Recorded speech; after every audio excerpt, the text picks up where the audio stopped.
Hi, I'm Richard Karn, and you may have seen me on TV talking about the world's #1 expandable garden hose. Well, the brand new Pocket Hose Copperhead with Pocket Pivot is here, and it's a total game changer. Old-fashioned hoses get kinks and creases at the spigot, but the Copperhead's Pocket Pivot swivels 360 degrees for full water flow and freedom to water with ease all around your home. When you're all done, this rust-proof anti-burst hose shrinks back down to pocket size for effortless handling and tidy storage. Plus, your super light and ultra-durable Pocket Hose Copperhead is backed with a 10-year warranty. What could be better than that? I'll tell you what, an exciting radio-exclusive offer just for you. For a limited time, you can get a free Pocket Pivot and their 10-pattern sprayer with the purchase of any size Copperhead hose. Just text WATER to 64,000. That's WATER to 64,000 for your 2 free gifts with purchase. WATER to 64,000. By texting 64,000, you agree to receive recurring automated marketing messages from Pocket Hose. Message and data rates may apply. No purchase required. Terms apply. Available at pockethose.com/terms. The following is a Red Apple Podcast Network presentation. They say this is a big rich town. I just come from the poet's part. Bright light, city life, I gotta make it. Welcome to Dominic Carter's podcast. This is Dominic Carter's City Hall. Now, here's Dominic Carter. Red Apple Podcast, Talk Radio 77 WABC. You can listen to me, Dominic Carter, weeknights at midnight, Sundays 11 p.m. Go ahead and wave that white flag of surrender with the anti-Israel protest. Columbia University has canceled its graduation. It is a shame. This is my podcast. Let's go. But Madam President of Columbia, you should have shown discipline from day one. Listen, you're not going to take my campus. That's not going to happen. And if you think it's going to happen, you have 1 hour. And I'm sending in the full NYPD with riot gear, with the flashbangs, with the Bearcat, with everything. We're going to take the campus back. I'm going to show you I mean business, and I'm going to leave the NYPD here through May. So now you know what these losers are going to do, as they are already doing now? They're going to move from Columbia, because they can't take the NYPD, to City College, about 20 blocks north, which is what they've already done. We must stay focused and united. We must stay focused and united. As Columbia University.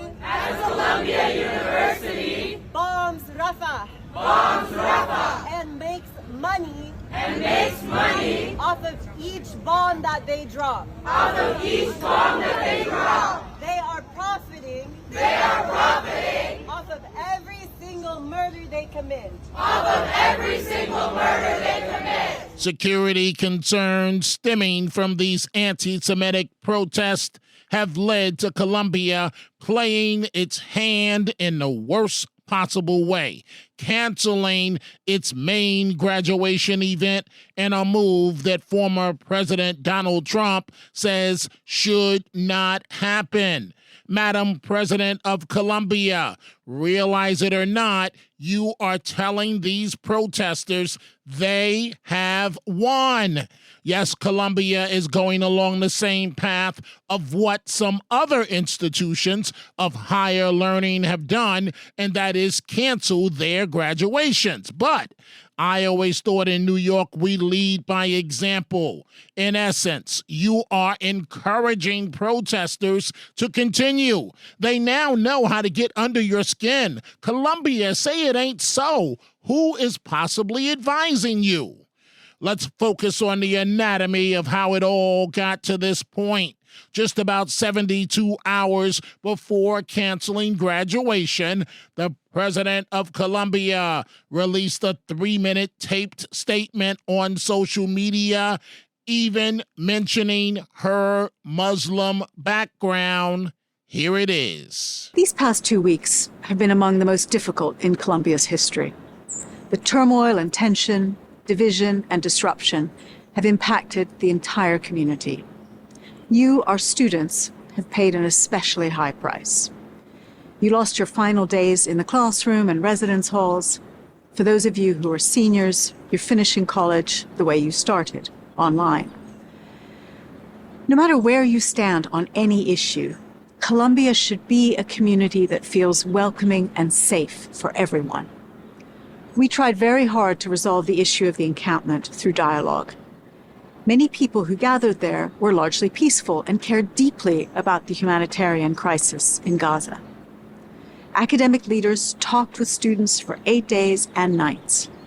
The university made a sincere and good offer, but it was not accepted. A group of protesters crossed a new line with the occupation of Hamilton Hall. It was a violent act that put our students at risk, as well as putting the protesters at risk. I walked through the building and saw the damage, which was distressing. But despite all that has happened, I have confidence. During the listening sessions I held with many students in recent months, I've been heartened by your intelligence, thoughtfulness, and kindness. The ones that impressed me the most were those who acknowledged that the other side had some valid points. We need more of that at Columbia. Every one of us has a role to play in bringing back the values of truth and civil discourse that polarization has severely damaged. Here at Columbia, parallel realities and parallel conversations have walled us off from other perspectives. Working together, I know we can break down these barriers. As many of you know, I was born in the Middle East. I grew up in a Muslim family with many Jewish and Christian friends. I spent 2 decades working in international organizations with people from every nationality and religion in the world, where if you can't bridge divides and see the other side's point of view, you can't get anything done. I learned from that experience that people can disagree and still make progress. The issues that are challenging us, the Palestinian-Israeli conflict, anti-Semitism, and anti-Arab and anti-Muslim bias, have existed for a long time. And Columbia, despite being a remarkable institution, cannot solve them single-handedly. What we can do is be an exemplar of a better world, where people who disagree do so civilly, recognize each other's humanity, and show empathy and compassion for one another. We have a lot to do, but I am committed to working at it every day and with each of you to rebuild community on our campus. Okay, the president of Columbia University, prior to releasing that taped statement on social media, was between a rock and a hard place. So much so, her campus ended up being dead center in the presidential race. The night after the NYPD took back Hamilton Hall on the Columbia campus, former President Donald Trump on the stump in Wisconsin. What was he talking about? Praising the NYPD and bashing the leadership of Columbia. And you know, you saw it last night. That's one good thing that really happened. You saw it last night because New York was under siege last night. And these people, they were intense. And the person that heads up Columbia University was a great school. It's been, badly damaged, I think, reputationally. But the person that heads it up, a woman, she waited so long. She was so weak. She was so afraid. She was so bad. They could have done this with the tents, and it would have gone quickly and no problem. But they did an incredible job. They went into one of the big buildings, a beautiful landmark building. Boy, they got the hell beat out of it last night. You're supposed to take care of those buildings. It took a beating. But the police came in exactly 2 hours, everything was over. It was a beautiful thing to watch, New York's finest. You saw them go up in ladders. You saw them go up in ladders to break in the windows and getting in, and that's dangerous because you don't know what's on the other side of that window. And they went in, they knocked it out, and they were incredible. They did a great job. New York's finest. And, it's like that throughout the country. Chicago, great police. L.A., great police. I know so many of them. I know so many of the top people and the middle people. I see them all over. They're great, and they can do the job. But we have to give them their power back.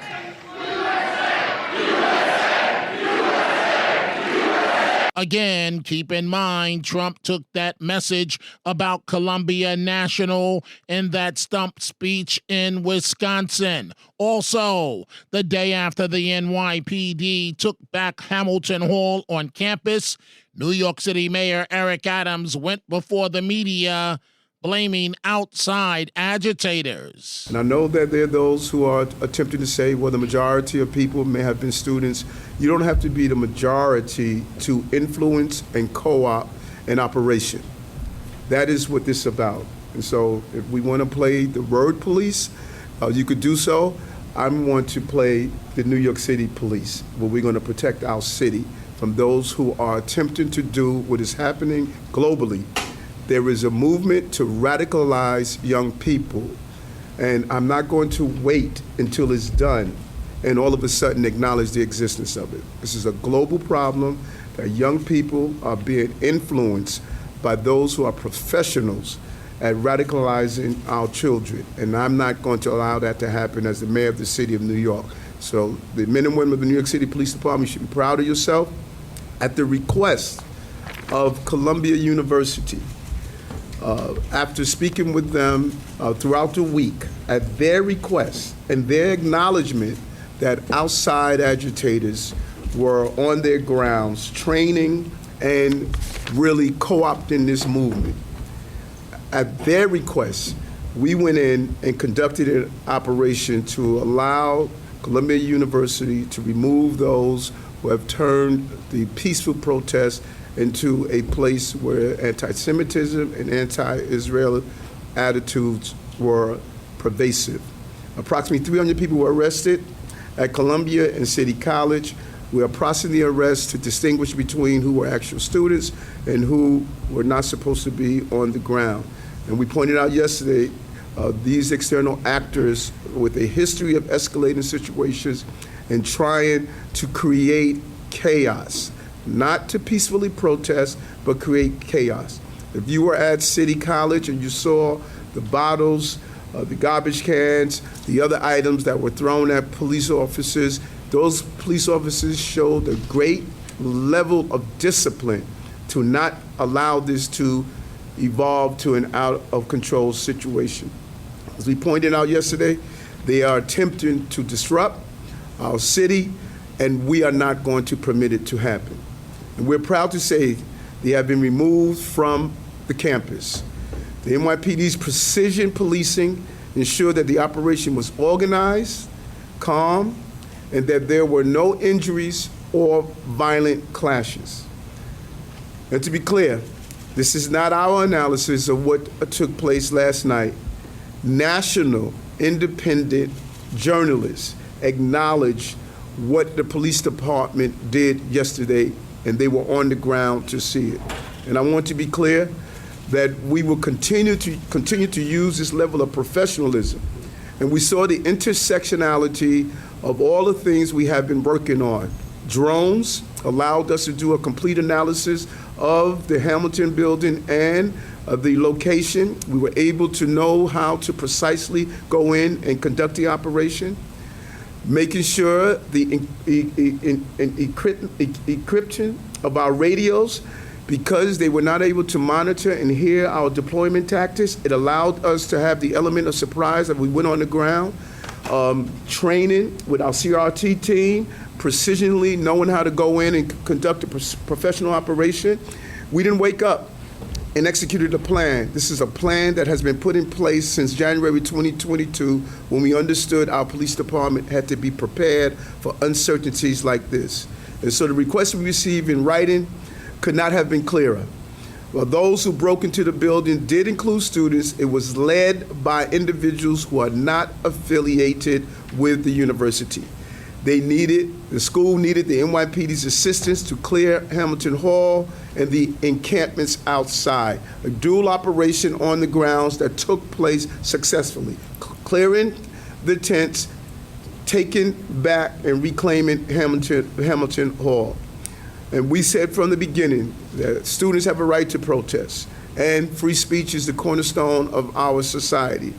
But as our major concern, we knew and we saw that There were those who were never concerned about free speech. They were concerned about chaos. It was about external actors hijacking peaceful protests and influence students to escalate. There's nothing peaceful about barricading buildings, destroying property, or dismantling security cameras. We cannot allow what should be a lawful protest to turn into a violent spectacle that saves and serves no purpose, as I said. There's no place for acts of hate in our city. We made that clear. That's from anti-Semitism to Islamophobia to anti-Sikhism and other communities as our AAPI community. We have been consistent. There's no place for hate in this city. And I want to continue to commend the professionalism of the police department and to thank Columbia University. It was a tough decision. We understood that. But with the very clear evidence of their observation and the clear evidence from our intelligence division that they understood it was time to move and the action had to end. And we brought it to a peaceful conclusion. And we're going to continue to coordinate with Columbia as we have been from the start and all of our academic institutions to find a peaceful middle of allowing our young people to protest without violence. We support the right of free speech and open debate. We will always protect the right to protest, but we must balance the right with keeping students, the school, and our city safe. And it is a combined effort that we're going to continue to move in the right direction to accomplish this goal. We know that this is only a comma in the full sentence of public protection in the city. This is not a celebratory moment. We should never had to get here in the first place. We can't create environments while children could be in danger, and we must push back on all attempts to radicalize our young people in the city like we're seeing across the entire globe. New York City Mayor Eric Adams before the media blaming outside agitators. Then, 10 days into this mess, President Biden finally chimed in, condemning the pro-Gaza occupation of Hamilton Hall, walking a fine line, declaring he respects the right to free expression. But protests must be peaceful and lawful, which these were not. I wanted to speak for a few moments about what's going on our college campuses here. We've all seen the images, and they put to the test two fundamental American principles. The first is the right to free speech and for people to peacefully assemble and make their voices heard. The second is the rule of law. Both must be upheld. We are not an authoritarian nation where we silence people or squash dissent. The American people are heard. In fact, peaceful protest is in the best tradition of how Americans respond to consequential issues. But neither are we a lawless country.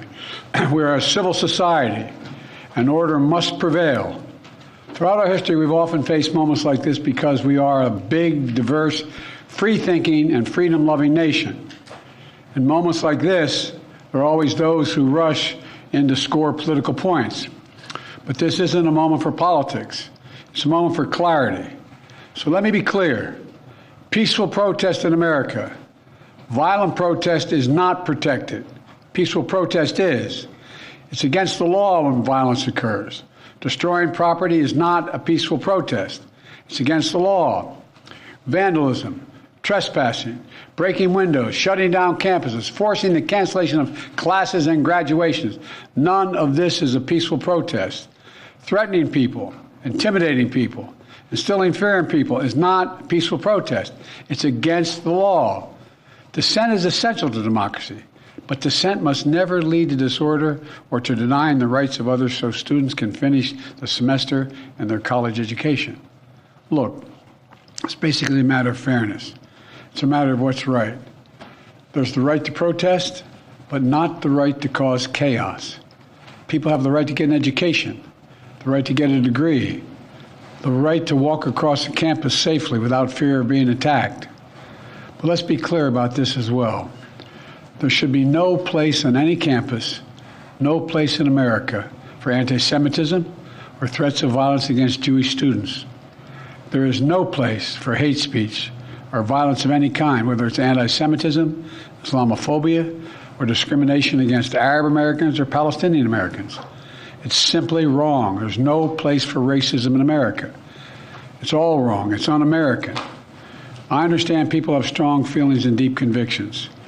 In America, we respect the right and protect the right for them to express that. But it doesn't mean anything goes. It needs to be done without violence, without destruction, without hate, and within the law. You know, make no mistake, as president, I will always defend free speech, and I will always be just as strong in standing up for the rule of law. That's my responsibility to you, the American people, and my obligation to the Constitution. Thank you very much. Mr. President, have the protests forced you to reconsider any of the policies with regard to the region? No. Thank you. Mr. President, do you think the National Guard should intervene? No. Ready to make a real impact every day? Join the Active Day Home Care team and help clients maintain their independence in the comfort of their own homes. Make a difference in someone's life as you provide essential daily assistance and protect their health and happiness. Earn up to $20 an hour and enjoy additional perks like optional daily pay, 401k, paid time off, ongoing educational training, and more. Join a team that values care, compassion, and your professional growth. Visit activeday.com to apply. President Biden condemning Colombia's protest. Here is the answer, short and sweet. We all know the history of students being allowed to protest at Columbia, but no encampments, no taking of student buildings, no anti-Semitism against Jewish students. If you can't respect that, have the NYPD handle it, or even consider calling in the National Guard. But if these protests surface again and they cross the line, squash them. And that is all the time we have for this episode. Thank you, folks, for joining us. You can catch me live on 77 WABC, weeknights at midnight, Sundays 11 p.m. Go check out the Dominic Carter merchandise at the 77 WABC store. From Dominic Carter t-shirts to hats and much more, go to WABCRadiostore.com. You can also order my remarkable book on my life of overcoming obstacles that you can't even begin to imagine at the 77 WABC store. It's titled No Mama's Boy. You can also get the book at my website, DominicCarterOnline.com, DominicCarterOnline.com, where the book will be personally signed by me. We will see you the next time right here. Dominic Carter, Red Apple Podcast, Talk Radio 77 WABC. I gotta make it. Dominic Carter Socials on Twitter at Dominic TV and Facebook and Instagram. Dominic Carter TV. Email at dominic.carter@wabcradio.com. Until the next episode, be well. And as Dominic always says, stay positive. The glass is always half full, never half empty. Dominic Carter City Hall.